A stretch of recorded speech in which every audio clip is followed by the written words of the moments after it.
যে সমস্ত ভুলের কারণে, যে সমস্ত ত্রুটি বিচ্ছুতির কারণে আমাদের রমাদানগুলো আমরা নষ্ট করে ফেলি, আমাদের আমলগুলো যথাযথভাবে করতে পারি না, রমাদানের আসল উদ্দেশ্য সাধন হয় না, তার মধ্যে থেকে সর্বপ্রথম যেটির উল্লেখ আমি করতে চাই সেটি হলো, এক নম্বরের ভুল হলো রমজানের চাঁদ না দেখা। শাবানের 29 তারিখে রমজানের চাঁদ তালাশ না করা পশ্চিম আকাশে, এটা আমাদের একটা ভুল। 2 নম্বর হলো আমাদের রমজানের প্রস্তুতির অংশ হিসেবে শুধু খাবার টাবার কিনে ভরায় ফেলা, এবাদতের রুটিন নাই, খাবার নিয়ন্ত্রণ করার ব্যবস্থা নেই, বরং অতিরিক্ত খাবারের ব্যবস্থা করা, এটা আমাদের একটা ভুল। 3 নম্বর হলো আমাদের ছোট ছেলে মেয়েরা যদি রোজা রাখতে চায় তাদেরকে রাখতে না দেওয়া, মায়া করে তাদেরকে রোজা থেকে বিরত রাখা, এটা আমাদের একটা ভুল। 4 নম্বর হলো মুখে নাওয়াইতা নাসুমা গাদান এই জাতীয় দোয়া করাটাকে জরুরি মনে করা, এটা একটা ভুল। 5 নম্বর আমাদের ভুল হলো রমজানের যে আমাদের অনেকে পেটের রোজা রাখি, চোখে মুখে কানে অন্য অন্য অঙ্গ প্রত্যঙ্গ দিয়ে নানা গুনাহ করি ফেসবুকে ইত্যাদিতে, এর মাধ্যমে আমাদের রোজা অর্থবহ হয় না, এটা আরেকটা ভুল। 6 নম্বর হলো আমরা অনেকে মেসওয়াক করাটাকে দোষণীয় মনে করি, অথচ রোজা রেখে মেসওয়াক করা যায়। 7 নম্বরে ভুল হলো আমরা অনেকে সারি খেতে খেতে একেবারে আজান পর্যন্ত ঠেকাই দেই, অথচ এটা ভুল, আজান পর্যন্ত ঠেকাইতে হয় না, একটু আগে শেষ করতে হয়। এবং আজান দিচ্ছে তখনও আপনি খাবেন, এটা তো রোজাই হবে না আপনার যদি ওয়াক্ত হয়ে যায়। আর 8 নম্বরে ভুল হলো আমরা অনেকে গোসল ফরজ হলে মনে করি সাহারি খাওয়া যায় না, অথচ গোসল ফরজ অবস্থায় সাহারি খাওয়া যায়।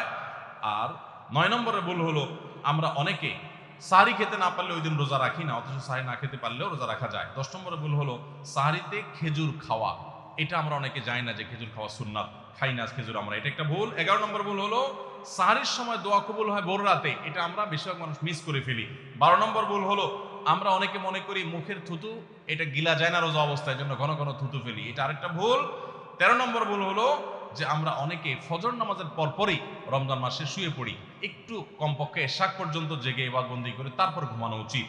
আর 14 নম্বরে ভুল হলো মাগরিবের সময় ইফতারের সময় যখন মুয়াজ্জিন আজান দেয়, অন্যান্য দিন আজানের জবাব দিল, রমজানে মাগরিবের সময় আমরা অনেকে আজানের জবাব মিস করে ফেলি, এটা একটা ভুল। ইফতারের ফাঁকে ফাঁকে আজানের জবাব দেওয়া উচিত। আর 15 নম্বর ভুল হলো তারাবিতে আমরা অনেকে তাড়াহুড়ো করা পছন্দ করি, অথচ সেটা তারাবির মানকে নষ্ট করে দেয়। 16 নম্বর ভুল হলো মোবাইলে টেলিভিশনে বিভিন্ন প্রোগ্রামে গেমস ইত্যাদিতে আমরা রোজা থেকে যেহেতু খাবার দাবার নাই সকালে দুপুরে এই টাইমটাতে আমরা সময় নষ্ট করি, এটা আরেকটা ভুল। আর 17 নম্বর হলো যে ব্যক্তি ইফতার করায় তার জন্য একটা দোয়া পড়তে হয়, আকাল্লা তাআমুকুল আবরার ওয়াসাল্লাত আলাইকুল মালাইকা ওয়াফতার ইনদাকুমুস সাইমুন, আমরা অনেকে কেউ ইফতার করে তাকে দোয়া করাইতে যাই না, এটা আরেকটা ভুল।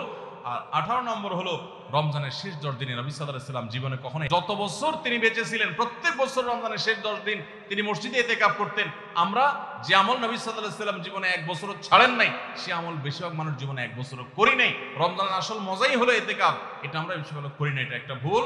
এবং পরিবারের লোকদেরকে শেষ 10 দিন জাগায় তোলা ইবাদত বন্দেগীর জন্য, সেটা আমরা করি না। 19 নম্বর ভুল হলো শেষ 10 দিন হলো ইবাদতের 10 দিন, নবী সাল্লাল্লাহু আলাইহি ওয়াসাল্লাম ইয়াজতাহিদু ফিহি মা লা ইয়াজতাহিদু ফি গায়রি, এই 10 দিন ইবাদতের জন্য যত চেষ্টা করতেন এত চেষ্টা কখনো করতেন না। আর এই 10 দিন আমরা বেশিরভাগ মানুষ কেনাকাটা শপিং ইত্যাদিতে ঘোরাফেরাতে নষ্ট করি, এটা সবচেয়ে বড় ভুলগুলোর একটা। আর 20 নম্বর হলো ফিতরা আমরা সময় মতো আদায় করি না, অনেকে ঈদের নামাজের পরে ফিতরা দেন, সেটা ফিতরা আদায় হবে না, সাধারণ দান হয়ে যাবে, এটা হলো 20 নম্বর এবং সর্বশেষ ভুল। আল্লাহ সুবহানাহু ওয়া তাআলা সমস্ত ভুল বিচ্যুতি ত্রুটি এই সবগুলা থেকে বেঁচে থেকে একটা অর্থবহ সার্থক রমাদান কাটাবার তৌফিক আমাদেরকে দান করুন। সবাই চেষ্টা করবো তো ইনশাআল্লাহ। জাযাকুমুল্লাহু খায়রা ওয়া আখিরু দাওয়ানা আলহামদুলিল্লাহি রাব্বিল আলামিন। আস-সুন্নাহ ফাউন্ডেশন, উম্মার স্বার্থে সুন্নাহর সাথে।